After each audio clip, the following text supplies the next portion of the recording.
Praise the lord. దేవునికి మహిమ కలుగును గాక. ప్రతిరోజు క్రమం తప్పక వాగ్దానాన్ని వీక్షిస్తున్న ప్రతి ఒక్కరికి యేసయ్య నామంలో ప్రత్యేక వందనములు.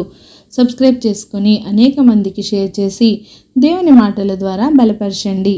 ఈ దినమునకై ఏర్పాటు చేయబడిన దేవుని వాగ్దానము కీర్తనల గ్రంథము 77వ అధ్యాయము 2వ వచనము. నా ఆపత్కాలమందు నేను ప్రభువును వెదికితిని. In the day of my trouble I sought the Lord.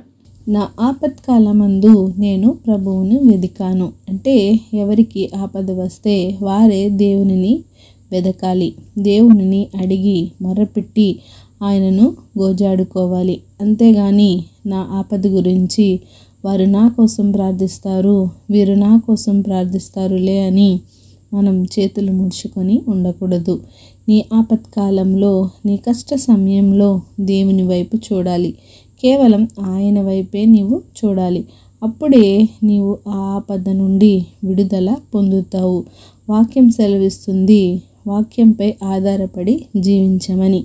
దేవునిని ఆశ్రయించిన వారికి, ఆయనను నమ్ముకున్న వారికి వాక్యం సెలవిస్తుంది, ఇతరులకు కలుగు ఇబ్బందులు వారికి కలుగవు. ఇతరులకు పుట్టినట్లు వారికి తెగులు పుట్టదు. నిజమే, దేవుని బిడ్డలమైన మనకు దేవుడు మనము భరించలేనంతగా కష్టాలను కానీ శ్రమలను కానీ మన జీవితంలోనికి అనుమతించరు, వాటిని పంపించరు. ఆయనకు తెలుసు మనల్ని ఎంతవరకు వంచాలో, ఏ విధంగా ఏమి చేస్తే మనం ఆయనలో నిలకడగా ఆయనకు లోబడి నిలబడతామో అని ఆయన ముందుగానే ఒక చక్కనైన మార్గంలో మనలను ఉంచాలనే ఆయన ప్రయాస. ఆయనకు సాగిలపడాలని చిన్న చిన్న ఆపదలను, శ్రమలలో జీవితంలోకి అనుమతి ఇస్తారు. అప్పుడే మనం ఆయనలో బలంగా స్థిరంగా నిలబడతాం. ఎట్టి పరిస్థితులలోనూ ఆయనకు దూరంగా వెళ్ళకూడదు. ఆపద సమయంలో దేవునిని మాత్రమే వెదకాలి. కనుక నీ జీవితంలో ఏ కష్టం వచ్చినా, ఏ శ్రమ వచ్చినా దేవునిని వెదకి ఆయనను నమ్ముకునేడలా దేవుడే నీకు సహాయుడు. దేవుడు నీకు ఎల్లప్పుడూ సహాయము చేయునుగాక. ఆమెన్. చిన్ని ప్రార్థన. మమ్మల్ని అతిమికిలిగా ప్రేమించిన మా ప్రియ పరలోకపు తండ్రి, మీరిచ్చిన వాగ్దానంకే వందనాలు దేవా. ఎవరైతే ఈ వాక్యాన్ని విన్నారో, విన్న వాక్య ప్రకారం వారి జీవితాలను సరిచేసుకొని వాక్యానుసారంగా జీవించే జీవితాలను ప్రతి ఒక్కరికి దయచేయండి దేవా.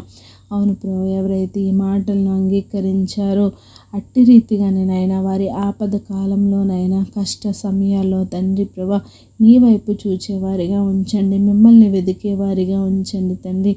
లోకాశల వైపు, లోకస్తుల వైపు చూడకుండా నాయన కేవలం నీ మీద ఆధారపడి జీవించే బ్రతుకును ఒక్కరికి దయచేయండి తండ్రి. ప్రార్థన అవస్థకున్న ప్రతి ఒక్క బిడ్డని సమయంలో జ్ఞాపకం చేసుకోండి. వారి అవసరతల్లోనూ అక్కరతలోనూ మీరే వారికి సహాయకుడిగా ఉండండి నాయన. తగిన కాలంలో వారి అవసరతలను తీర్చి సమస్త ఘనత, మహిమ, ప్రభావములు మీరే ఆరోపించుకుంటారని యేసుక్రీస్తు పరిశుద్ధ నామమున ప్రార్థించి అడిగి వేడుకొనుచున్నాను మా తండ్రి. Amen. God bless you all.